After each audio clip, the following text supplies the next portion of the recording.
I just say record so you know you're here Friday and coming here to listen to a great presentation. I'm sure to wow all of you.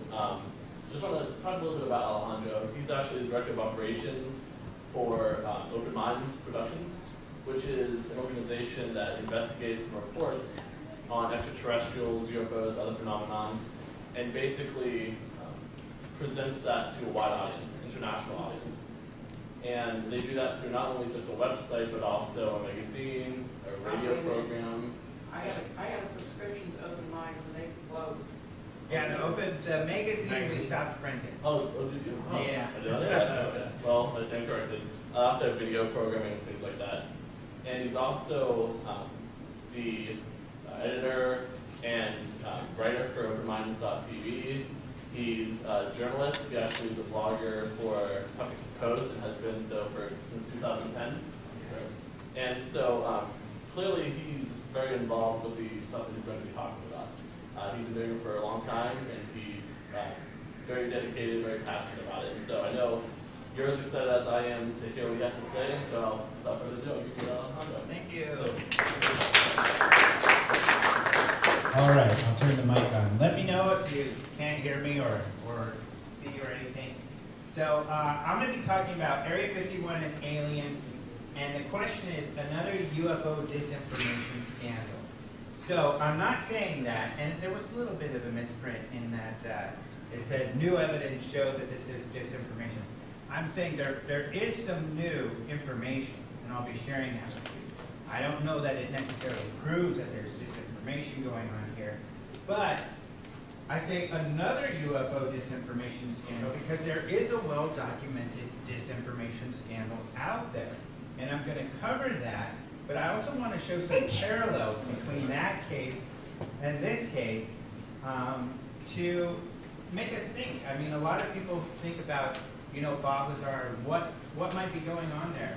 Most theories are that there really are UFOs and aliens in Area 51. Or there's the other side, that it's all lies and none of it's true at all. But a lot of researchers behind the scenes kind of think, well, what if we're being tricked? What if there's some kind of disinformation going on here? And so I want to explore that a little more closely and look at that and compare it to a case where we know disinformation went on. We don't know necessarily. There was government involvement, but I'll show you the evidence and the information, and you can decide yourself what you think. So let's take a look. First of all, my Area 51 cred largely is because I got to take, this is something that no one will ever be able to take away from me. I got to take the Kardashians to Area 51 for the first time that they visited. So there's me with Kylie and the crew. Kylie looks a lot different these days, even though that was just a couple of years ago. But I have to say, and people always tease me because I say this all the time, that they were really nice. They were really cool. I went out there with Travis Walton, someone we were talking about. So Travis Walton, they called and they asked, hey, we want to go to Area 51.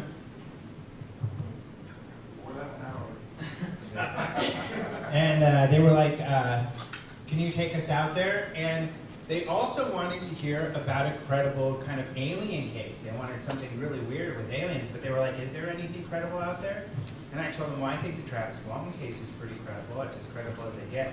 And they're like, yeah, are you sure? We're not sure about that. And I said, well, let me bring him out, and you can talk to him and see what you think. So we went out there, and some of you might have seen the show, you might have not, but they loved it. I mean, they were fascinated with what Travis had to say. And for those who aren't familiar, Travis Walton in 1975 was with his colleagues out logging in Arizona. When they saw a light in the forest, they went to check it out. It was a large silver object that they saw. It wasn't a fire.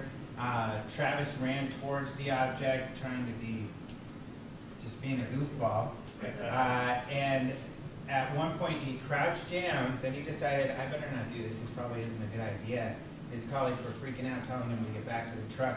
When he stood up, he felt this force hit him and he was thrown several feet. His colleagues thought he was dead, so they raced off.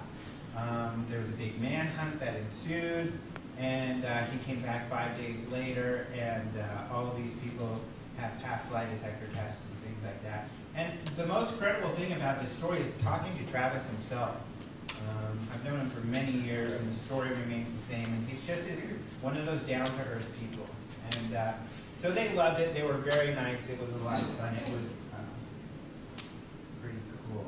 But let's talk about Area 51. First, I'm going to review not just a little history, but one of the cool things that has happened lately is Bob Lazar has not really spoken to a public forum about his experiences. Bob Lazar, who will review, is the whistleblower who says he worked on alien technology at Area 51. But he did recently at the UFO Congress in February. It's the first and probably the last time he'll do it. So I've got some clips here where we'll talk about what he had said. And since then, there's actually been some new information. But just to quickly give some history on Area 51, this is a picture of it. Essentially, and this is a image up here on the right. But first, the mystery. How did it start? It started with the news media right here in the Las Vegas area, KLAS. This is actually an article from the Weekly World News, and a tabloid. A lot of the tabloids back then, though, they used to be a little more credible. This story was about the work of some journalists, including a journalist at KLAS, who had been researching Area 51. They essentially had some engineers who lived in Las Vegas but worked out there, who had told them, we're working on this secret stuff at this base, it's called Area 51. Whenever they told stories, like there'll be a big alert that will come on and we have to hit the deck. We have to hide our eyes when an aircraft goes by or something so we can't look at it. So these really wild stories about these secret projects out in the desert. It didn't really pick up speed. It was kind of a Las Vegas story. It was a kind of an aerospace kind of geek story. It wasn't really big in the public at this point, but that's when it started getting reported way back then. People would go out to, this is an example, this is when I was out there with the Kardashians, I took this picture of the signs. They used to be a little more threatening, where they said, they'd use deadly force if you pass this line. Now they're just kind of warnings, and they say you're going to get in trouble. And you see these trucks up here watching your every move when you're out there. And you don't want to really cross that line. Some people have.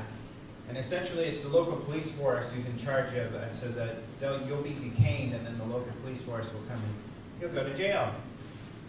There have been some people who have passed that line. Also, some of you might have seen these, especially the locals. This is what's called Janet Airline. They're actually ran by, I believe, Halliburton, and it's just kind of a nickname, Janet. But these are the unmarked airplanes that take the workers from Las Vegas out to Area 51. So I took this picture just a couple of years ago from the airport. There's actually a place in the parking lot where you can see perfectly out to the area. You see the Luxor right behind, and you see the planes out there. And it was kind of neat. I stayed at the Tropicana once, and you can see those planes, and you can see when they come and go. Some people have it scheduled. And I was talking to the museum here. They said they fly right over, actually. So they're able to see them when they do go. So Area 51 was just a rumor for a long time until it was finally declassified. So this is a story about the declassification. What happened is, in 1998, there was actually, prior to that, this document that came out. It's called the Central Intelligence Agency and Overhead Reconnaissance. This document is all about the U-2 and some of the planes that were developed out in Area 51. However, the term Area 51 was still classified when that document came out. And so they would not confirm that Area 51 existed. In 1998, they officially released part of that document. However, most of it, or much of it, anything having to do with Area 51, was redacted. So in other words, it was blacked out. In 2013, finally, they unredacted some of the material and the name Area 51, so now everybody knew Area 51 was real. These are some examples of the document. And this document does tell you, now that it's an interesting part, now that those are unredacted, the history of Area 51. So essentially it was 1955. They went to go look for places that were secluded where they can build a U2. They found, here the National Energy Department had this area out here where they were testing nukes, essentially. And near there, they found this lake bed that had an airstrip, and that's when they started. You can see the old version in 1998 had Area 51, and even a reference to a dry lake bed blacked out. A picture of Area 51 here was blacked out in 1998. And then here you see some whole pages were blocked out. And you see here the image on the right, similar to the 1980 story, which shows where Area 51 was. Where's the new land that they're buying now? What's that? They're buying all new areas around here now. Yeah. I was So, wondering where it was. just lots of surrounding areas, just there's a big story right now, you probably heard in the local news, where there was actually a mine out there that all the area around it was bought up, and then now they're finally annexing the mine, and there's a big fight with the family there. But they do continue to annex land. So for instance, there are peaks you could hike out to, and you could see in and take some big pictures, and we'll see some of those pictures that were taken in a minute, but those all have been bought up. So they keep buying land around there as they obviously keep developing top secret aircraft out there. There are some people who are able to look at pictures and do analysis and see that they're still building buildings out there at Area 51.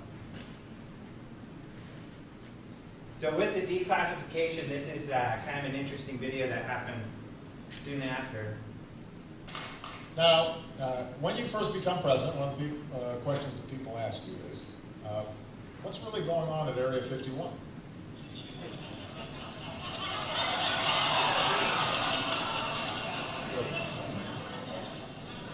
When I wanted to know, I called Shirley MacLaine.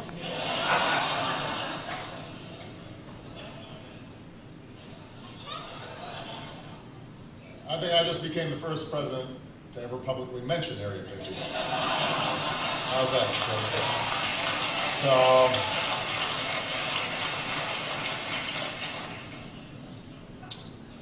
we love Shirley MacLaine. So here he was, this was the Lincoln Center Awards, and Shirley MacLaine was one of those people getting awards. And for people who don't know, Shirley MacLaine has been into UFOs and paranormal phenomena for a long time, so that's why he mentioned that. And indeed, he was the first president to mention the name Area 51. He's not the first to talk about Area 51. Bill Clinton's actually talked about it quite a bit. And he's often mentioned how he was interested in UFOs and how he had his staffers go check out the base out in the desert. He usually refers to it. He doesn't use the term Area 51, but he says they didn't find anything. The only thing they're doing out there is building high-tech aircraft. The only thing. That's pretty exciting in itself. But it's kind of funny, when he does refer to those things, he always gives a caveat that it could be that more is going on and I just don't know. In fact, there's a video out there from an interview he did in Hong Kong where they were asking him. And his reply was, yeah, I didn't find anything when it came to Roswell or Area 51.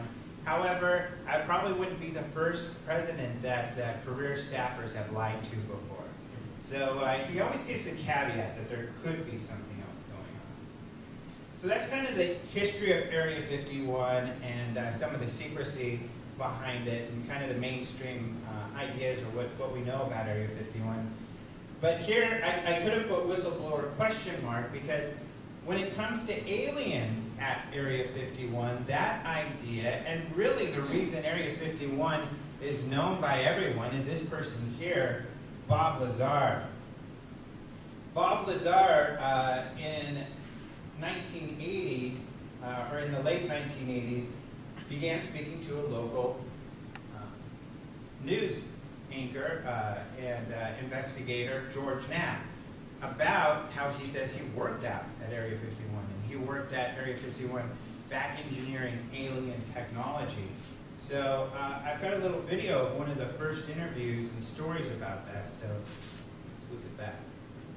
Area 51, that mysterious corner of the Nevada test site, is no longer much of a secret. The fact that secretive things go on here is a given, even to the Soviets, who make daily spy flights over the facility to take a peek at what's going on. These photos, never before shown in public, are about as close as anyone will ever come to seeing what the place looks like again. The dry bed of Groom Lake, corrugated metal buildings, a 3-mile-long runway, and some highly sophisticated radar and detection equipment. It's been known by many names over the years: Dreamland, the Ranch, the Skunk Works. If ever there was a place to test a secret new technology, this is it. And that's exactly what's been done here for decades. Area 51 is where Francis Gary Powers and the other U-2 pilots were trained in the 50s, and where the U-2 itself was developed. The SR-71 spy planes that spotted Soviet missiles in Cuba in the early 60s were also developed at 51. 51 is where stealth technology was nurtured, where Star Wars devices are still tested, and where all manner of CIA monkey business has been plotted and refined.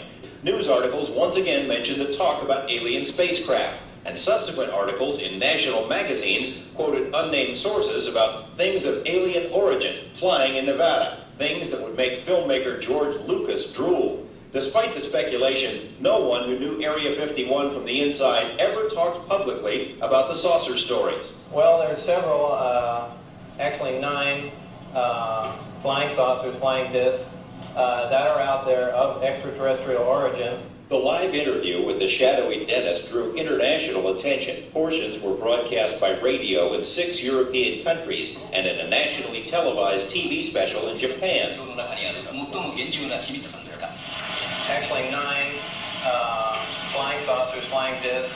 Despite numerous inquiries and feelers, Dennis has remained anonymous until now. His real name is Robert Lazar, a young scientist with eclectic interests. The choice of Dennis was an inside joke. He says that's the name of his superior at Groom Lake. It wasn't a joke to Dennis. He called right after. He said, "Do you have any idea what we're going to do to you now?" And I said, "Well, no." He hung up the phone. Lazar's story is by any standards fantastic. He says he's telling it in order to protect himself. He says he was hired to work at an area called S4, which is a few miles south of Groom Lake. At S4, he says, are flying saucers, antimatter reactors, and other working examples of technology that is seemingly beyond human capabilities. Right, this came from somewhere else. I mean, as bizarre as that is to believe, but I mean, it's there. I saw it. So there's Bob Lazar and some of his claims about what he saw out there. When he came out with this and these reports came out, they were hugely popular all over the world, and all of a sudden, practically overnight, everybody knew about Area 51. So that's what's funny. When this came out in the subsequent years, up until 2013, when I went out there with the Kardashians, it was the most well-known Air Force base, but it was unacknowledged. It was secret, even though everybody knew about it until 2013. And that was all because of Bob Lazar. There are movie references, it's all over the place. Video games, books, movies, all about Area 51 and aliens because of Bob Lazar.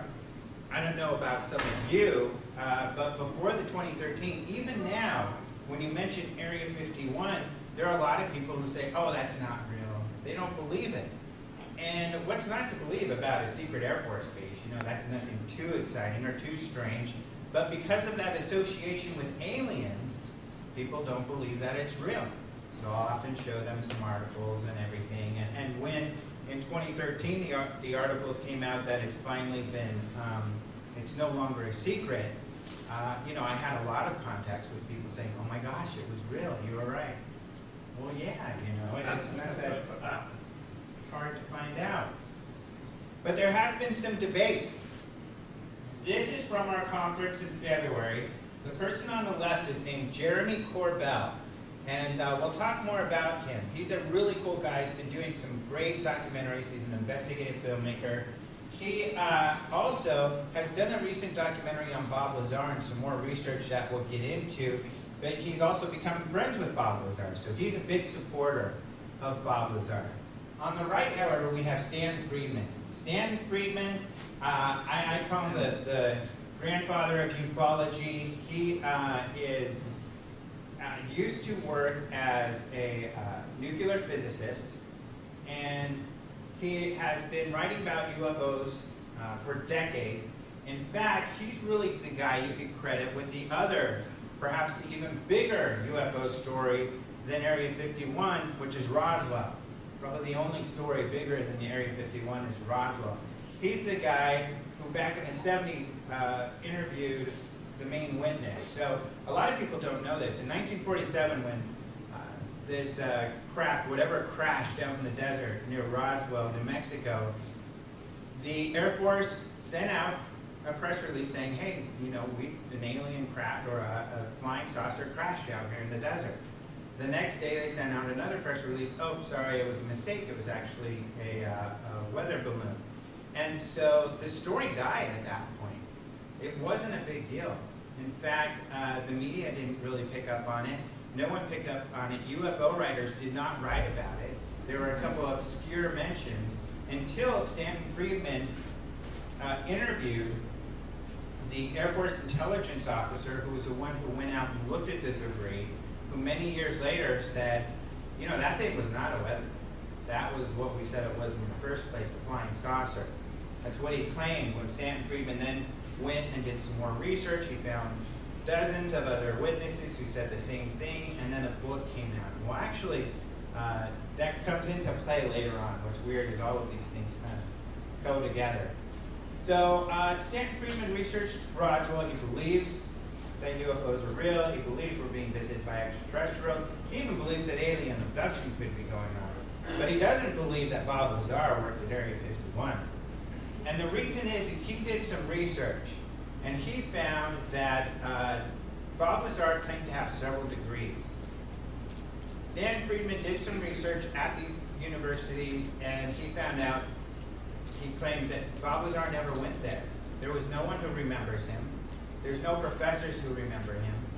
And I don't know about any of you, but I'm one of those guys where it took me several different colleges and universities before I got my degree. But you know, every one of those you're going to find professors and students who knew me, but not one remembers Bob Lazar.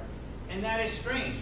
Bob Lazar says that when he came out with his story, his employment records were all white regarding where he worked, such as places like Los Alamos and Area 51, and that his educational records were also white. Stanton Friedman says that's just not possible, and a lot of people agree with Stanton Friedman. Another of his arguments is that Bob Lazar says that the UFOs ran using element 115. Element 115, and in fact, you know, it's only been recently recreated, element 115, originally by Russian scientists a few years ago. However, Bob Lazar wasn't the first one to talk about element 115. A lot of people feel that way, but it's not true. Element 115 has been talked about for many years as, like Stan gets into, and I'm no scientist, but it's called an area of island of stability that they're looking for. They're looking for these stable nuclear elements, essentially, to use for power and other things. But as Stanton Friedman says, element 115 isn't one of those. It's got a very short half-life. It can't exist for more than a few seconds or a very short period of time. So there's no way they could have been using element 115. Bob Lazar says, no, they were using element 115. The other argument that Stanton has is that Bob Lazar, he says, doesn't talk the talk. He doesn't sound like a scientist. He doesn't talk like a scientist. He was not a scientist. But not everybody agrees with Stanton Friedman on that. A lot of people will agree that the educational research that Stanton and others have done is valid, that they can't find any record. There's no one who has come forward and said, I went to school with Bob Lazar. George Knapp understands that concern. He agrees that there's an issue here, but he still believes that there's something to the story. And at our event in February, he was there and he talked about this issue. And here's what he has to say.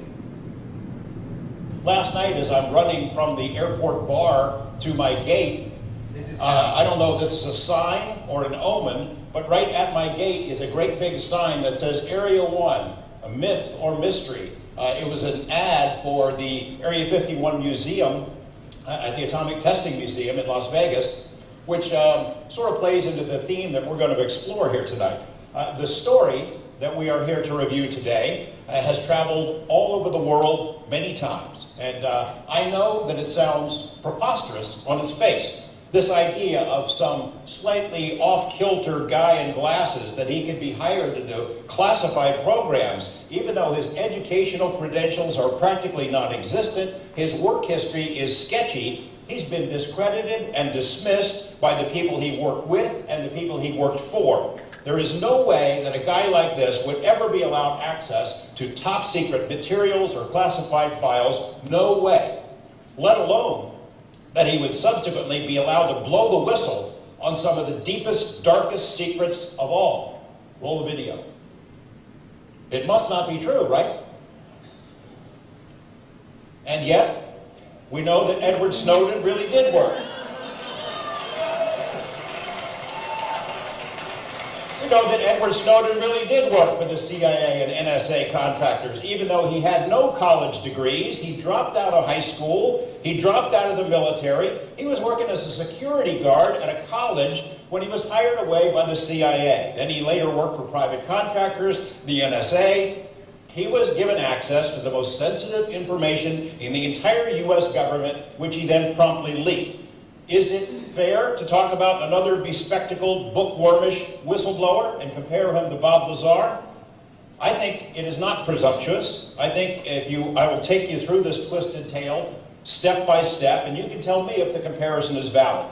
Both of these men worked on classified projects for spooky agencies. Their personal lives were spotty, their educational credentials hard to document. Both of them, though, very bright guys, whose lack of former credentials was not an impediment to them getting work in places that seemingly should be off limits to them.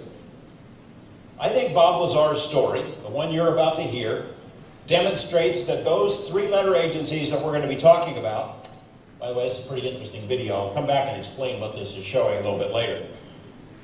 What his story demonstrates is those three-letter agencies and military intelligence will hire anyone if it means there's a better chance of getting the job done.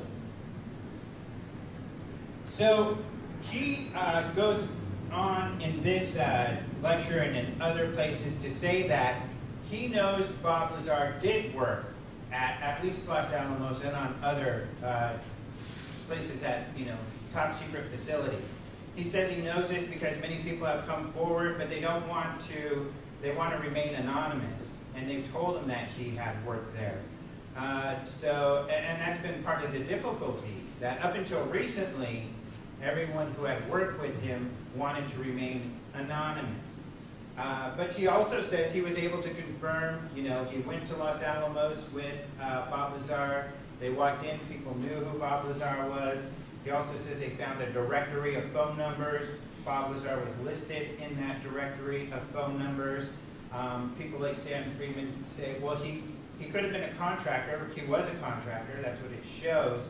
But anybody could have been a contractor. You don't know what he did there. He could have been the AV guy. He could have been a janitor. We don't know what he did there. So that makes it kind of difficult. George Knapp just has to say, I just have talked to people that confirmed to me that he worked there. The thing with George Knapp is he's won many, many awards. He's a very respected journalist. So at least it's my opinion you can trust George Knapp when he says that. But it's difficult just to go by what someone says. However, getting back to Jeremy, after the conference, released some new information. And he actually spoke to George Knapp on Coast to Coast. And I want to read what George Knapp said, because he said some things regarding what he thinks about Bob Lazar before Jeremy got into his story. He said, "For me, the key issue is whether or not Lazar really did work at Los Alamos National Lab. If he worked there in a scientific or technical position, if he had security clearances, then I think that could justify the idea that he would be hired to work at places like Area 51. So that was always a central question. Los Alamos denied he had records. This went back and forth for a couple of years. I know he was there. We've interviewed people he worked with before. None of them would come forward. We found his name in the Los Alamos phone book. We found a newspaper article with him on the front page and a picture of him saying that he was a physicist out there. We know he was there. So that's George Knapp's stance. Well, what's exciting is that finally there has been a physicist who has come forward. And Jeremy was able to find this guy. So here's what Jeremy did. He's been working on this documentary about Bob Lazar. He said he was able to create a bot which essentially scoured Facebook for the name Bob Lazar. And he would read all the posts about Bob Lazar. One of these posts said, hey, my neighbor says he worked with Bob Lazar. So he got a hold of that guy on Facebook, and he asked if he could be introduced to his neighbor. He got to know the neighbor. He researched the neighbor, who turned out to be legitimate, and was able to discover that this guy, did work with, or at least claimed to have worked with Bob Lazar. And so he interviewed the guy, and luckily this guy did not remain anonymous. He came forward. He essentially said, and we'll see his credentials are essentially impeccable. And he's like, I'm at the point in my life where I don't care what anybody says. I'm respected enough where I can get away with pretty much anything, and I'm retired mostly anyway, so I don't care. So he came forward. His name was Bob Kringle. He was a physicist. He worked at China Lake, Kirtland Air Force Base, Los Alamos, Sandia Labs, which is in New Mexico near Kirtland Air Force Base, another top secret facility. And he worked at the Monsanto Weapons Storage Facility. This is also in Kirtland. And we're going to get into Kirtland, which is really interesting. It's part of the disinformation we're going to get into. Monsanto is where essentially all of the U.S. nukes were held. There's a ton of them there. Nobody knows exactly how much, but there's supposedly like dozens and dozens of them waiting to be taken apart underground, just right outside of Albuquerque. And I'll show that to you in a minute. But Corbell asked Kringle directly if he knew Lazar to be working as a physicist at Los Alamos, to which Kringle said he was certain. This is just an article, actually, from 2002 about Bob Kringle. And this is in the New Mexico Business Journal. And it's actually New Mexico Business Weekly. It talks a lot about Kringle, and it just talks about him as this eccentric genius who invented a lot of things like the laser rangefinder. He's responsible for lasers being used by police to be able to clock us when we drive, other types of laser technologies, and just all of these different technologies this guy has been related to, and about this kind of this genius that has invented all of these things. So it's like this says creativity more than pedigree makes the man. This guy had the pedigree, but he became such a great inventor kind of because of his eccentricities and being a creative person. So this guy's been pretty well vetted. And finally we have this guy who is able to put Bob Lazar at Los Alamos. And he says he was in meetings such as security meetings with Bob Lazar. So they would have meetings once in a while where they would remind you, remember you guys signed paperwork that you wouldn't talk to even your colleagues about what you did. And Corbell asked, well, do you know what he did? And he said, no, he didn't know what I did. We don't know what anybody did. We're not supposed to talk to each other about what we did. But he said Lazar was a bit of a rock star because he dressed, kind of more casual, and people knew he had this rocket car. In fact, that was the article George Knapp was referring to. It was about this rocket car that he had built, and all of these other kind of crazy things that Bob Lazar had built and put together that many people talk about. Another witness is actually a friend of mine. His name is Ron Regier, and he spent the majority of his life as an aerospace engineer. He helped NASA. He worked on some of the original NASA rocket projects. He's retired now. He worked on a lot of defense projects. He's also been interested in UFOs. He's been a state director for the Mutual UFO Network, a large civilian UFO investigative organization. And he's just an interesting guy. Every time, he's just got a lot of great stories of different places he's worked and everything. And I've known him for decades, and a lot of people, George Knapp and others, have interviewed him. So he is who he says he is, and there's really no doubt, and he is who he says he is. But he also says he knew Bob Lazar back then. One of the people mentioned in these articles, it did mention before Bob Lazar came out that there were rumors of aliens at Area 51. One of these people that was talking about rumors of aliens at Area 51, and a lot of really crazy fringe ideas, and he still talks about crazy fringe ideas, is a local here in Las Vegas named John Lear. He's actually son of the guy who invented the Lear jet. He, Ron Regier and Bob Lazar were his friends. Ron says, you know, we would hang out and talk about UFOs, and Bob Lazar would make fun of us because he didn't believe in UFOs and access. That was before he went to Area 51. And John Lear is one of those people who's been, you know, suspecting he thinks there's aliens out there at Area 51, and he was talking about this before Bob Lazar came out. So, but Ron says, when Bob came back and said, I've been working at this place called Area 51, and guys, you were right. You know, there are aliens and UFOs. Ron says he was genuinely freaked out about it. And that he didn't work with Bob Lazar at Los Alamos, which is when he met him, or at Area 51. But Lazar had said he worked there. And Ron said, I had no reason to doubt him, because we would geek out about science and everything. He said they were working together to develop an idea for like this bomb-busting bomb, a bunker-busting bomb. Because this is kind of engineers that do a lot of freelance work, and there are some people who will come up with an idea and then they'll sell it to a defense contracting company, and then they'll be allowed to develop it. And that's what they were going to do together. But he said, you know, Lazar was at my level. He knew what he was talking about.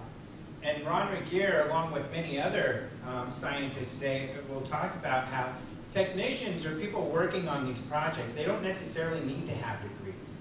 So all of these people agree. Does he have these degrees? I don't know. But you don't have to have all these degrees to work. You just have to have the knowledge and the know-how. And at least Lazar knew the know-how.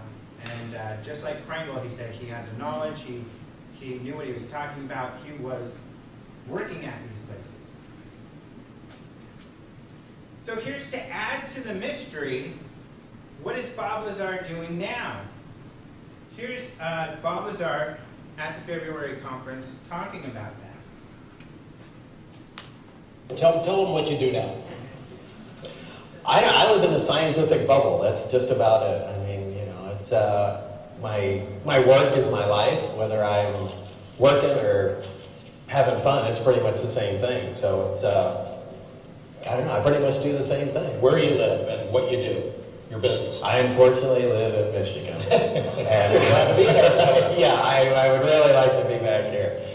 But yeah, the business is United Nuclear Scientific. We sell and build lots of scientific equipment and supplies, supply it to schools, universities, the government, you know, everybody. We also do contract work. We do R&D work, design, construct, prototype gadgets, weird things for different companies. If they have a problem or something they're trying to solve, they'll come to me and just say, make this work. And, you know, so we do. But the bulk of it is really just selling scientific equipment and supplies and, you know, trying to bring that back. Back when I was a kid, you know, you used to be able to go into a hobby store and buy chemicals and have a chemistry set. Now if you see any glassware in somebody's house, you just think they're cooking up meth or something like that. So, you know, we try to change the tide and bring back hands-on stuff and, you know, the current generation. That's one of the stories told about you, right? That you had a meth lab, among others. Oh yeah, that's true. Yeah, I forgot about that. Do you have any government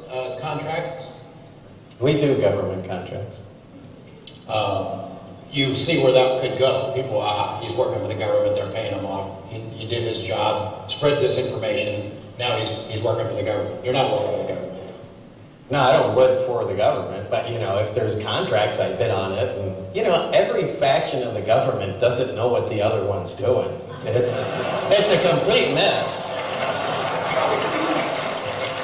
give them an idea, the question is raised, you're not a scientist, what kind of scientist are you? And I haven't been to your house in Michigan, but the last time I visited you, it was in New Mexico, and there was something built in the house, the building right behind your home. It was, as I recall, a 30-foot particle accelerator. Yeah. You built it? Yeah.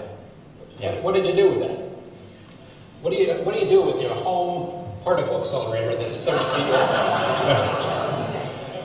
Well, at the time, I was working on an efficient way of storing hydrogen for, automotive use, so it can be used as a fuel. And some of the most efficient hydrides, materials that absorb hydrogen like a sponge absorbs water, were restricted because they were used in thermonuclear hydrogen bombs. And so you couldn't purchase these materials, but there was kind of a loophole in the law where you could make them. So I had to make a particle accelerator to make the material to use and run tests on. So that's what that was all about. So, it's an example. George Knapp saw this stuff at his house. Ron McGear saw this stuff at his house. Jeremy goes and they write these doom buggies he builds. They play with his rocket cars and all of this other stuff that he builds. So he may not talk the talk when it comes to alien propulsion or something like that, but he obviously is well versed in science. Here's a picture of his website, and this is kind of an interesting part here. He sells red hot uranium ore, very high radiation level, and he talks about how rare that is. And he actually ran into some trouble with the government over being a supplier of this sort of stuff. But he doesn't. He's selling all of this scientific stuff. He's got these government contracts. And of course, like George Knapp said, the question is, well, it's twofold. Okay, let's say that this guy is a whistleblower. And he revealed the big secrets that aliens are at Area 51, or at least we're back engineering alien technology, more accurately, is what he says, at Area 51. Well, didn't he get in trouble? Snowden got in trouble. Snowden we're looking for. He's hiding out in Russia, which is, ideologically people he doesn't agree with. It was the sort of thing Russia does that he was fighting against that we were doing here. But Bob Lazar is here with government contracts. Just like George says, that kind of makes it look like, maybe you're in cahoots. But even if we go to the other end, if he is in cahoots with the government and they did work together, why are they lying about him working at Los Alamos? Why, if we can prove, or it's fairly well established he worked at Los Alamos, why not tell people, yeah, he did work at Los Alamos, but he didn't work at Area 51, and we don't have aliens at Area 51. Instead, they just lie about it. So it's just, you scratch your head. What the heck is going on here? Is it disinformation? Is it not? Is he telling the truth? Is he lying? There's another case. Bennewitz affair. In this case, we do know it is a disinformation scandal. Why do we know that? Because the man, the primary person here, says, I was involved with disinformation when I was working for the Air Force Office of Special Investigation in the 80s at Kirtland Air Force Base, another top secret place where they have several top secret facilities. This picture is actually from a great movie. It's a documentary called Mirage Men. And it's done by Mark Pilkington. There's another book out there by Greg Bishop called Project Beta, which is also an investigation of this case. However, I decided to do my own investigation, and we'll go through this, because those are largely dealing with interviews with Doty and some of the other people involved. Doty's a liar. He admits he's a liar. During my investigation, you can see he changes his story constantly. You just can't trust a word this guy says. So when I went about my investigation, I matched up what he said towards other credible sources, and we'll talk about that. But let's get into the story first. This is Kirtland Air Force Base up on the upper part of the screen here. And this, I would advise you guys, this is probably one of the most interesting areas you can explore on Google Earth, anywhere in the world. The reason being is, some of those secret facilities that Kringle and Ron Regier worked at are right here. So this is Manzano Mountain. You'll see if you zoom in, you'll see that there are entrances into this mountain where there are a bunch of labs where they do secret testing and work. Some of those labs is where they used to store the nuclear warheads. You'll see things out here, like you'll see tanks on the perimeter and other security stuff. I'm not sure if it's this one or this one, but one of these peaks has a laser testing facility where they're shooting lasers off, and people see those in the Albuquerque area. This is outside Albuquerque, by the way. In fact, you see up here, Albuquerque International Sun Airport, and when you fly into that airport, you'll see Kirtland right next to it, and you'll see jets and military aircraft and stuff like that. You see these rocket sleds that are out here. They have this giant wooden structure that they test like radar or nuclear. They'll like send nuclear radiation at planes to see if they're, and other things to see how they react. There's this small nuclear device, nuclear power plant on the base where they test nuclear power plants. There's even some testimony of someone who worked there who said, when you're in the parking lot at this facility and you close your eyes, you'll see flashes of lights occasionally of the radiation that's coming out of that power plant. Just a lot of weird stuff. In fact, right out in this area is down here to the south is where Sandia Labs is, where they do more of that sort of work. So they do a lot of this sort of work here at Kirtland Air Force Base. And this is where the story starts. So the story starts with Paul Bennewitz. Paul Bennewitz was an engineer. He had a company where they developed kind of thermal devices. And these devices they sold to the government. They had government contracts. And up there, even right around where it says Kirtland Air Force Base, is where he lived. He had a house up there and a lab up there, and he could see over the base. Bennewitz was into UFOs and aliens. In fact, in the 70s, he investigated and got to know a lot of law enforcement and even some politicians like Harrison Schmidt, who was a New Mexico representative, who was into cattle mutilation because they did investigations because of the cattle mutilations that were happening in the 70s. Law enforcement actually got involved. The FBI, they had a big conference out there, so he got to know some of these people. But he started taking pictures and videos of what he thought were UFOs and aliens over the Manzano area. And he started talking to the security at Kirtland Air Force Base saying, hey, you guys got aliens that are flying over. You guys better be concerned. He was also getting signals that he thought were alien signals, transmission. So he was literally concerned about alien invasion and stuff like that. He went to the base, he told them, hey, you guys got a problem. The base sent out a couple people to go investigate. One of these people was sent out, even though he's kind of a scientist working on some projects, he wasn't with security, but he had worked at Project Blue Book, the Air Force's UFO investigation group, so he knew about UFO investigation. So he went. The other person that went was Richard Doty, and he was an agent with the Air Force Office of Special Investigations. They went out there and looked at this stuff. Now, according to Doty, this is Doty's story from here. Doty says, and here you can see actually, this is Thunder Scientific Corporation. This is Paul Bennewitz's company, and you see the Kirtland Air Force sign right there. They're just right next to each other. But Doty says that when they went out and looked, they saw that he was getting telemetry and pictures of top secret projects on the base. And he said it was decided that they should tell this guy that he is getting UFOs and aliens so that he would not, so the Russians who were snooping around wouldn't suspect, wouldn't go talk to him and get what he was really getting, which was some of the information about their secret projects. He said there was a gentleman with the DEA who they gave the code name Falcon that was kind of his boss in this disinformation project, and that they did things like giving Bennewitz documents that showed that aliens were real and he was being investigated. They would break into his house and rearrange his furniture so that he would believe that, you know, aliens or somebody was messing with him and looking at him. They said he would like park a truck across the street where it was obvious that they were looking at him to make him think that he was being monitored. All of this stuff that made Bennewitz extremely paranoid. he started investigating, alien abductions and things like that. One of the people he talked to is Dr.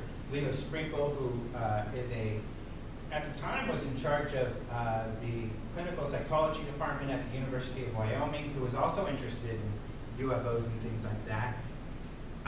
But he told him, they worked together on a case where Doty said, this woman said she was taken to an underground facility. I think this is in Dulce, New Mexico. Outside of it, the Archuleta Mesa or mountain. Doty says that he led him to believe there was a secret base in this area.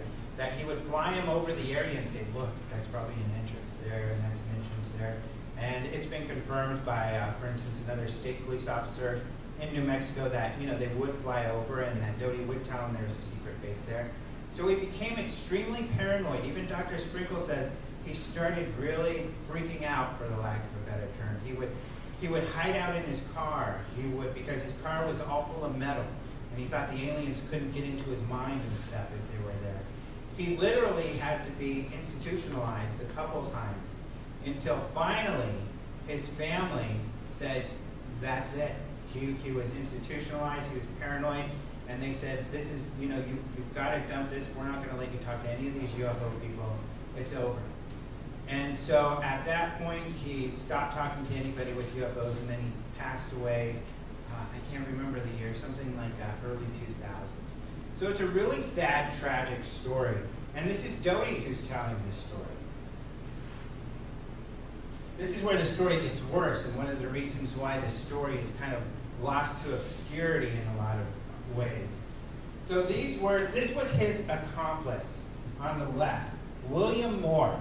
And this is where it kind of mixes with Roswell and some of these other stories. This was William Moore's friend, Jamie Shandera, who was a Hollywood movie producer. And William Moore was an author. In fact, William Moore is the guy who wrote the book along with Charles Berlitz about Roswell, the very first book about Roswell. And they used the work of Stan Friedman. This is Stan Friedman, who we talked about earlier. So these guys were all working together at the time. Well, the story is, and it's my personal belief from looking at what I've seen, that William Moore's a liar as well. I mean, his story changes throughout this whole thing. But in 1989, William Moore came forward, and because some researchers, in particular Robert, he does nukes research, nuclear UFO research. I'll remember his name. No, Hastings, Robert Hastings. Robert Hastings was onto him. Robert Hastings started investigating. It was like something weird is going on here. And so in 1989, William Moore was kind of pushed forward to come out and admit that back in the early 80s, that Richard Doty had come to me and said, I need someone on the inside. I need to know about UFO research. I need someone to go talk and feed Bennewitz information on this project I'm working on, but you have to do it in secret. And if you do it, I'll give you insight into the real UFO stuff that's going on, because there really are UFOs and aliens. And Bill Moore did it. So Bill Moore started working with Bennewitz to feed him information and to give him some of the documents that Doty was creating that were hoaxed. This is the first document that Bill Moore gave to Bennewitz. He gave it to him in 1981. He says that he warned Bennewitz, I think that this is could be disinformation, so you might not want to spread this. But of course, to Bennewitz, it was a big deal because it finally verified, oh my gosh, the government is investigating me and they know about aliens. This is the document right here, and it was called the Aquarius document. And it's got a lot of ridiculous statements, a lot of misspellings, a lot of terrible grammar, which in the early days, these documents that Doty gave him were like this. It talks about how Bennewitz is being watched, UFOs are real, that this information is being passed to NASA. From NASA, it's being passed to a group called MJ-12, and that MJ-12 are the only ones to be the holders of all of these secrets. MJ-12 now is word that is well known in UFO mythology, and this is the first place it comes from, in 1981. A document that Doty says was fabricated. Later on, he says, like I said, he changes his story a lot. So does Bill Moore about this document. They later said that, oh, we think lots of this document's real, but some of the things were changed. So they keep changing their ideas on about this document, but it was part of Doty's disinformation program. Another document that came forward, another one that talks about Project Aquarius, or MJ-12, is this one. This is supposedly a briefing for Carter. And it says stuff about how Jesus is an alien, and about how aliens have been looking into us for thousands of years. And Bennewitz believed all this stuff. He really, bought it. And it just perpetuated his ideas. In fact, what's interesting is that in 1983, some of you may know about a researcher named Linda Howe. She was really popular during this time because she did this documentary about cattle mutilation that became a really big deal. And, she became pretty famous from it. It was a great investigation. Well, Doty invited her to Kirtland Air Force Base, and he showed her a document very similar to this that essentially had the same information. And then she left, and she was talking with HBO to do another documentary about UFOs. She told HBO about this, and HBO said, well, you can't verify any of that information. We don't want to use that. And essentially, the documentary didn't go anywhere. She believes that this document was real, even though Doty says it, was part of their disinformation. And in my perspective, the information's pretty ridiculous. I mean, even if you look at the verbiage, it's just so poorly written.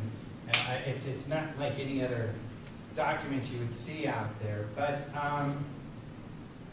Doty at first denied that he took Linda Howe there, but later he admitted it, and he admitted she was part of his disinformation program. And it goes beyond. What's interesting is that with this whole MJ-12 mythology, a lot of people, because all of this was going in secret in the background, people like Stanton Friedman, he didn't know any of this was going on. But during this period of time, then another document, which is more well known, is called an Eisenhower briefing, which was supposedly a briefing to Eisenhower from MJ-12. That was allegedly sent to Jamie Shandera, the guy in that picture we saw, William Moore's buddy. And it was sent to him from Albuquerque, New Mexico. And this is a document that is much more well written. It's much more plausible. It's much more well researched. And that is a document, like I said, that's supposedly from MJ-12, to Eisenhower about MJ-12 and how they're managing Roswell and the UFO information. They received that in 1983, but they showed it to Stanton. And Stanton wanted to investigate it. They didn't want to share it with anybody. But then some more weirdness happened, because then somebody started sharing this document with people in the UK, UFO researchers in the UK. One in particular, Jenny Randalls, was showing the document. She said, I can't verify this. I don't want anything to do with it. Another guy named Tim Good was like, oh, cool, I'm going to put this in my book that I was just about to publish. And then he also sent it to the press. And so the UK press wrote a story about it in '87, which forced then Bill Moore and Shandera and Stanton Friedman, like you see in that picture, to come out and share those documents. And that's how the MJ-12 kind of mythology got out there. But you never hear about these two documents which had it first, which were the Doty documents. And Doty says, I didn't have anything to do with those Shandera documents. I don't know where they came from, but they're real. I can tell you that that stuff is real. Meanwhile, he's giving Bennewitz all this goofy crap back here. Interesting enough, I should say that Stanton Friedman believes MJ-12. But here's some of the hard part about that. Stanton Friedman says, well, the list of people that are part of MJ-12 are the list of people that Bill Moore and I knew were part of MJ-12. But back when he said this and when he did this investigation, he didn't know that Bill Moore was working with Doty, and that Doty had passed along fabricated documents about MJ-12. Another thing he had did that Sam Friedman didn't know about is he had approached a journalist and said, hey, there's this thing called MJ-12, we need to write a book about it. And the journalist, who was an Inquirer journalist, Bob Pratt, said, well, I can't verify this, I'm not writing, if we write a book, we can write a fiction book. And Bill Moore got mad and said, no, this is real, we gotta write a nonfiction book about it. I said, no, I can't do that if I can't verify it. And those records only came out fairly recently in Bob Pratt's personal notes. He had written about, how Bill Moore had approached him on this. So there's a lot of shady business going on with this. So I decided to look into this. The first thing I did was a FOIA to get Doty's military records. Did he really work at Kirtland Air Force Base? Was he really with Air Force Office of Special Investigations? He was. So I wasn't the first to get this. I think Greg Bishop, who I mentioned, did Project Beta, got some of the records. Mine were a little different.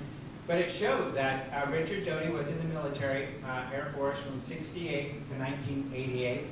He retired as a master's sergeant.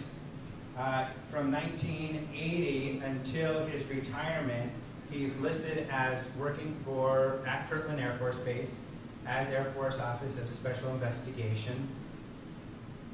There is an incident. I later found out that some documents were discovered by an investigation done by Bruce McAfee, who was an optical physicist, a UFO researcher, who had actually investigated an alleged UFO sighting at another base.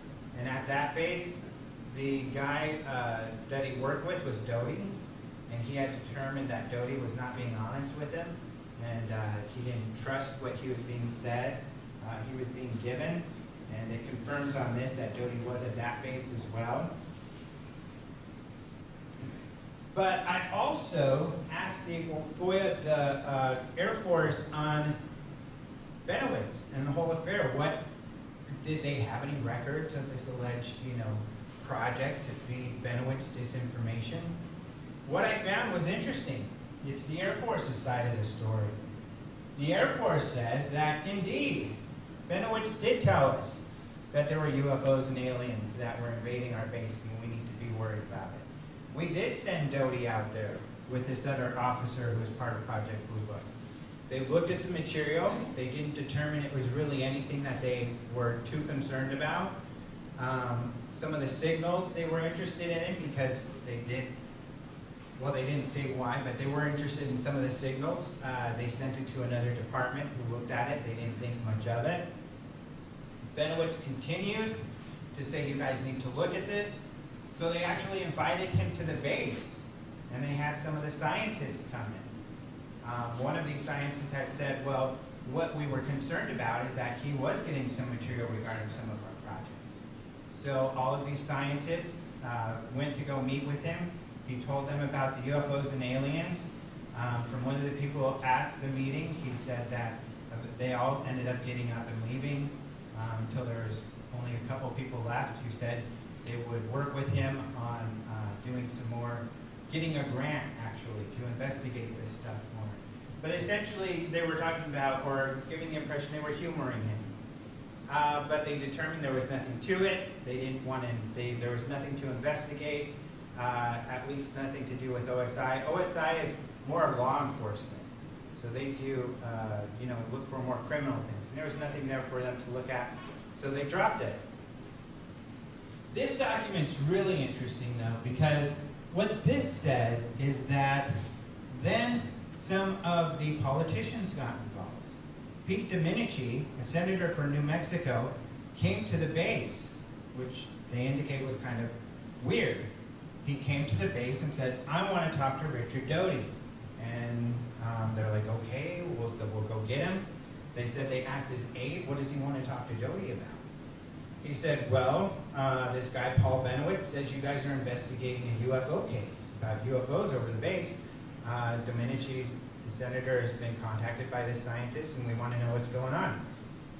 They told him, well, nothing's going on. We decided not to investigate that. And the note says that Doty told him that. That Doty says, nope, we're not investigating this. which is interesting because, of course, in the background, Doty says he's giving him these documents, these fake documents.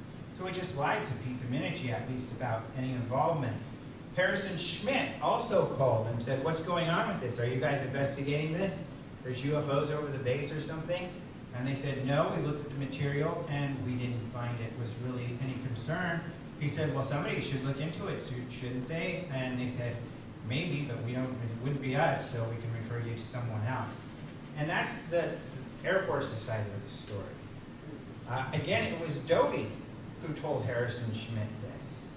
The concern being that Doty, if, according to his words, according to Moore's words, according to Bennewitz's words, was passing off these documents to Bennewitz, indicating these hoax documents, indicating that they weren't investigating him, then lied to these senators about what was going on. The MK-12 documents, of course, one of the big concerns is that the Eisenhower documents that I was talking about, is that they came from Albuquerque, New Mexico. So the National Archives had sent the documents to the Air Force Office of Special Investigations and said, what's up with this? The only reply they got were the documents sent back to them with the big words bogus. This is literally one of the documents sent back to them without any further information. So the question is, how was this Doty allowed to, give all of this material to Bennewitz, tell him UFOs and aliens are here? Literally, the guy goes crazy. The whole time, Doty is an agent with the Office of Special Investigations. How could they not have known? Doty brought Linda Howe to the base.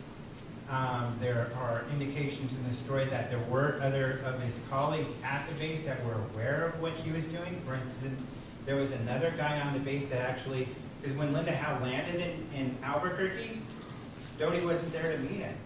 So she's wondering what's going on here. She calls, and some guy answers the phone, and she's like, well, I was supposed to meet Doty, where is he? And he says, oh, I'm sorry, and he goes and picks her up and brings her to the base. So this guy was aware of what was going on. How could they do that? Doty, of course, a lot of people say Doty had to have been doing this all on his own. That this was a ruse, maybe he was doing it with Moore, and they were in cahoots doing all of this. That's possible, certainly, but why didn't OSI, especially later on, why haven't they spoken about it, and how could it be doing it all alone? The other question is, like Doty says, well, maybe he wasn't doing it alone, maybe he was tasked to do this.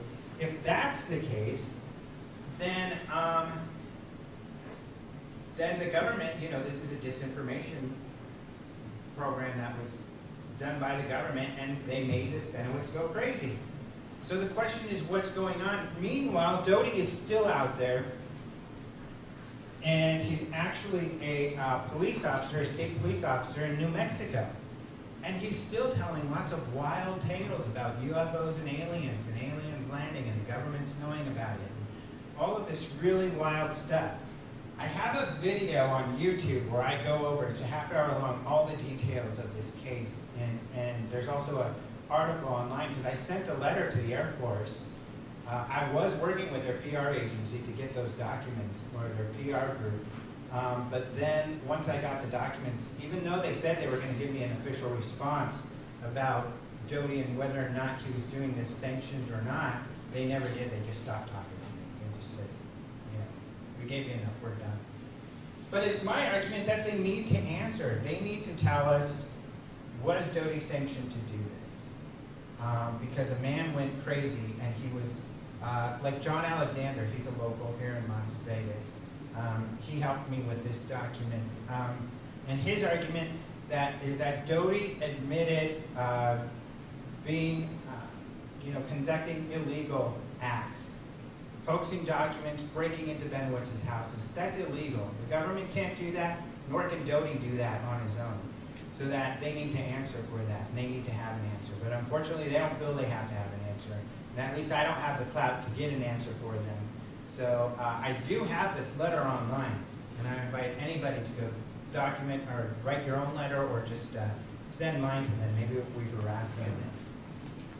So we know this is a disinformation scandal, Doty. But here I do a comparison.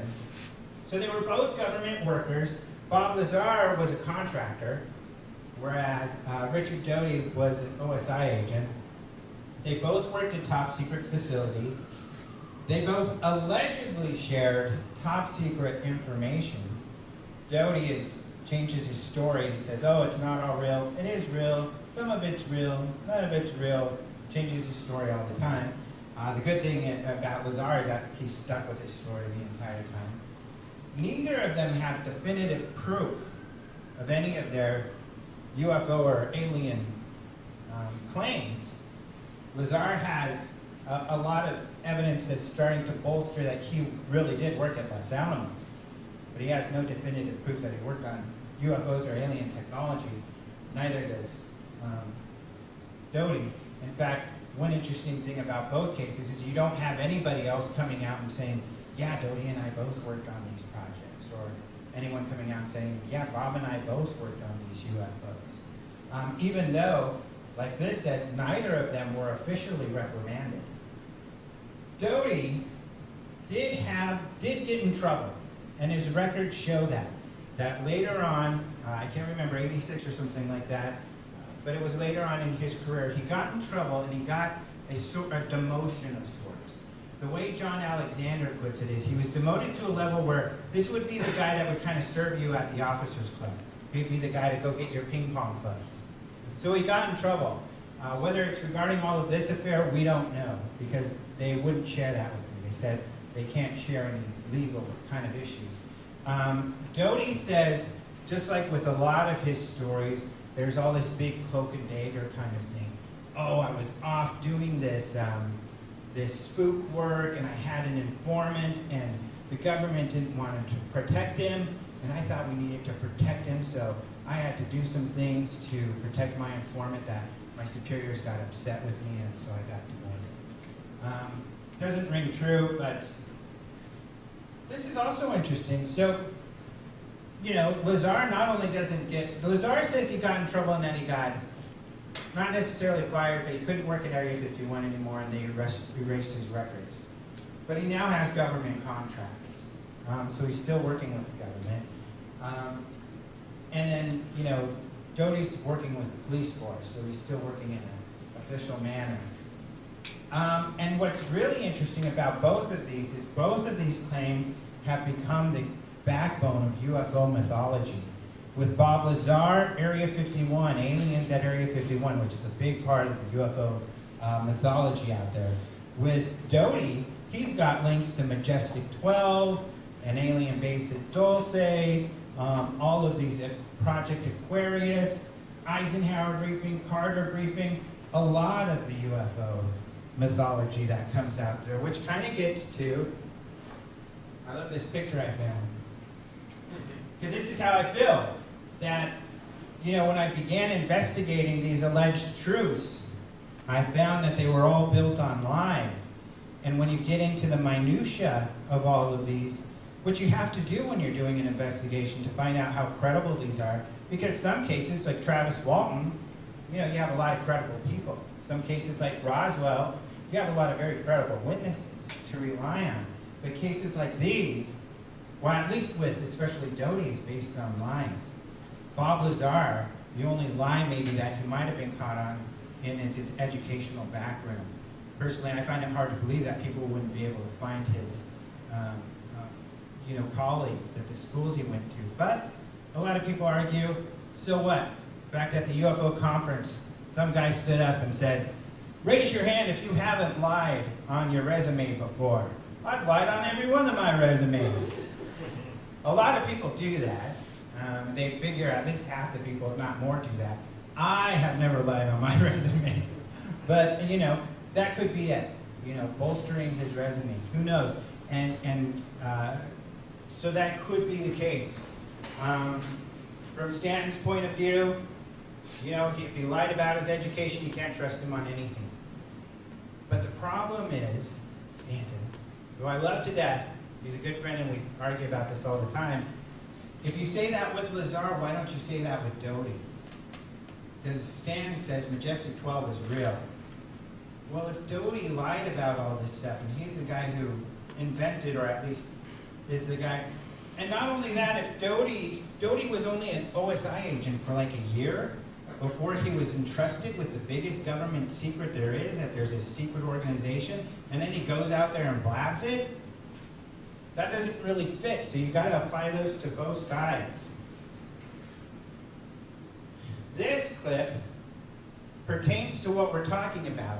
However, I forgot what's in it. So let's put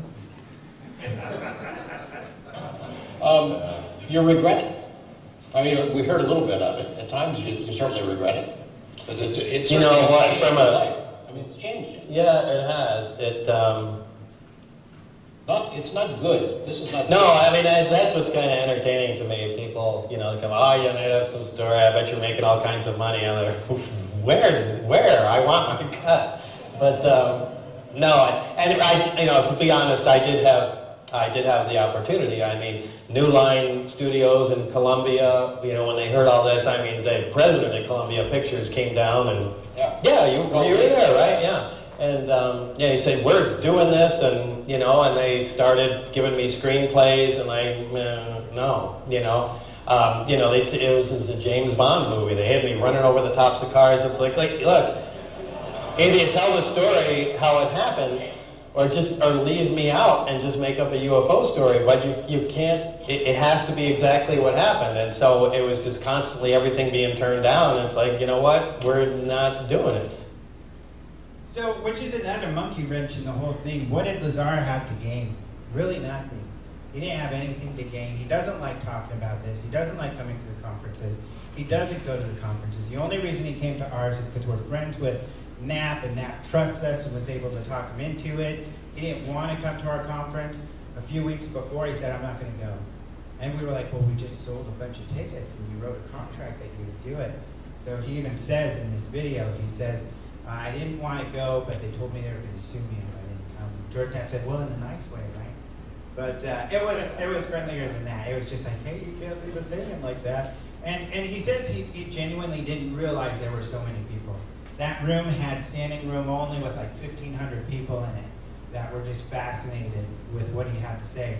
This is at our UFO Congress Club, by the way, that we hold every February in the Phoenix, Arizona area. But he said, he was like, you have 20 to 50 people there. What does it matter if you don't have one more speaker? He didn't realize that everybody there was mostly, they wanted to see him. That was the one talk they weren't going to miss. And so the room was packed. So luckily he did come. He snuck in and snuck out and was gone. So, WTF. I mean, this is how I feel about both of these cases. Was Doty working alone? Was he working with others? Was Lazar working alone, or was he working with others? Was Lazar a government disinformationist? I mean, some people think, well, okay, Lazar was working at Los Alamos. He came up with this crazy story. He wasn't reprimanded. He's got government contracts, kind of like Knapp was talking about. He must have been playing his role, misinforming people. But what did he have to gain, really, in that? And what did they do? Like Doty says, nobody believed Area 51 existed because of the alien implication. Even now, there's people who don't believe because of the alien implications. Was that the idea? Is that so people wouldn't take Area 51 seriously and go nosing around? That didn't work too well. I was there with the Kardashians, and behind us were 4 or 5 huge, SUVs full of cameramen and everything. And of course, lots of people have been out there, and movies were made. So I don't know. I don't know what it was. I think there's a lot of questions, though. Here's a picture of. I got to have a selfie with them as we shuffled them out, because we shuffled them in and out just very quickly. And so I don't know. I'm not saying that Bob Lazar was certainly part of disinformation. His claims are really hard to swallow. No one else has come forward to say they've also worked with him. We haven't seen this alleged technology that he's worked on. At the same time, he did work at Los Alamos, it appears, and the government lied about that. But we do have records of disinformation programs that had happened, or at least we have the Doty situation. Was he working? It's hard to think of Doty working alone to produce all of that, but maybe he was. So I don't know. Thank you very much. Just before I go on, OpenMinds.tv would run a website where we put up UFO news daily on a daily basis. We also have our UFO Congress, like we talked about this year. It's the 17th to the 22nd, 2015. We have a podcast that we do weekly, and we have a UFO report, which is a weekly webcast on YouTube that we put up. And this was when we released the information about Jeremy Corbell, and we have an interview with him about that guy he found that worked with Bob Lazar. So, are there any questions? If you agree that Bob Lazar is a disinformation agent, I have a lot of respect for George Knapp. Mm-hmm. If it wasn't for George Knapp, that story wouldn't have been told. So you then take it up a notch and saying that George Knapp was in on it or George Knapp had something to do with it. I don't want to say that. Was George Knapp into it? Have you met him? No. He's a very Weasley. No, I'm kidding. George Knapp is awesome. That's what I'm saying. I can't. I trust George Knapp pretty much implicitly. Right. However, he's a journalist, as I am. It would be, or we do our website, it'd be very easy. If you wanted to get a story out there like this, you came with me to the story. I don't know whether you're telling the truth or not, but I'm going to write the story. But you would investigate it. I would investigate it. The first thing you would look at. And so did George Knapp. Right, when I talked to my wife about it, I said, if he lied about his education, I mean, the first thing to do is he a scientist? Does he have his credentials? Where is his academic record? Right. Why don't you have his grades from MIT or wherever he said he went? And George Knapp, I've heard him speak about it, and it's just, George Knapp, I can't speak for George Knapp, but from what I understand, he doesn't have any proof of his educational background, Bob Lazar's background either. But when you look at George Knapp and what he was faced with as a journalist, whether or not to write this story, he's got this guy that comes to him making these wild claims. He can't prove his educational background, but when George Knapp checks with Los Alamos, for instance, they say, nope, you didn't work here. Yet when George Knapp does the investigation, he finds he did work there. He finds that, other people knew he worked there. So I think that's enough to say, wow, there is a little bit of credibility to this guy's story. It's at least worth sharing with people. And I agree with him. I think that's a story worth printing. But not every editor out there is going to agree. Certainly more conservative papers back then, and in the 90s, which I think was kind of the dark ages of ufology, people didn't want to touch it. These days, people will write anything about anything, like the ABC we talked about before we talked, ABC printing these fake pictures of UFOs and without doing any research. So now sensationalism and tabloid kind of journalism is taking over in the dare I say, Trump era of news media. But so I think that it's a story worth printing with what he had. So I don't fault George Knapp for printing that. I think that given what we've gone through here, there's a genuine mystery here that deserves being explored. Because at the very least, if Lazar's lying, why, that doesn't justify Los Alamos lying. Why did they lie?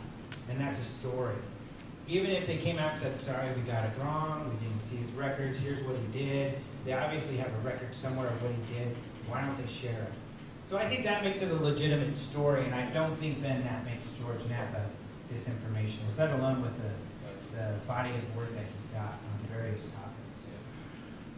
Any other questions? Yes. A question on Twitter.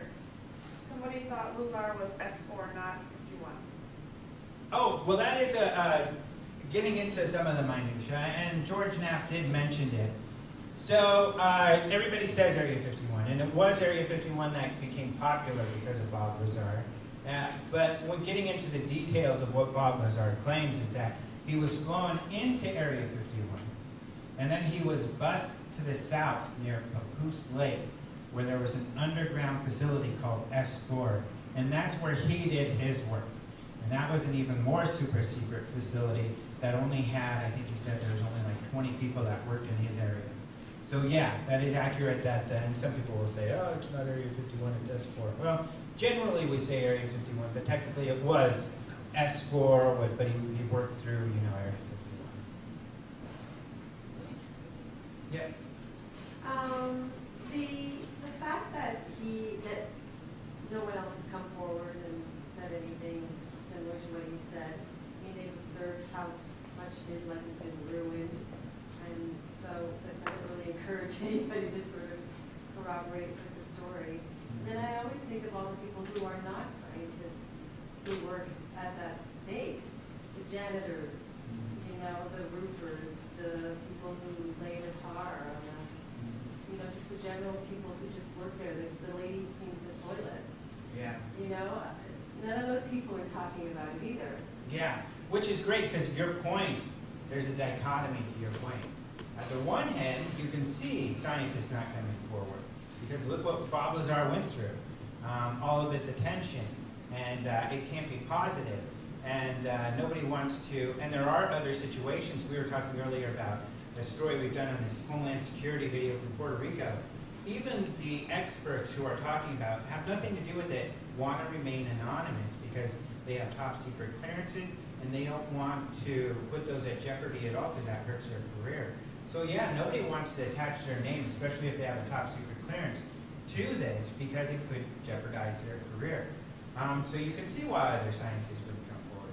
But then as you mentioned, what about the janitors? What about the other non-technical employees? Why haven't they come forward? They have less to risk. So I think that's a great point in the dichotomy of this whole thing. At the one hand, you can see why the scientists haven't come forward. On the other hand, why haven't any of these other people come forward? And I think that's an excellent point. It's one of the other things that make you scratch your head about all of this. Anything else? All right, well, thank you all so much for coming. Definitely check that out in the rest of the museum if you haven't.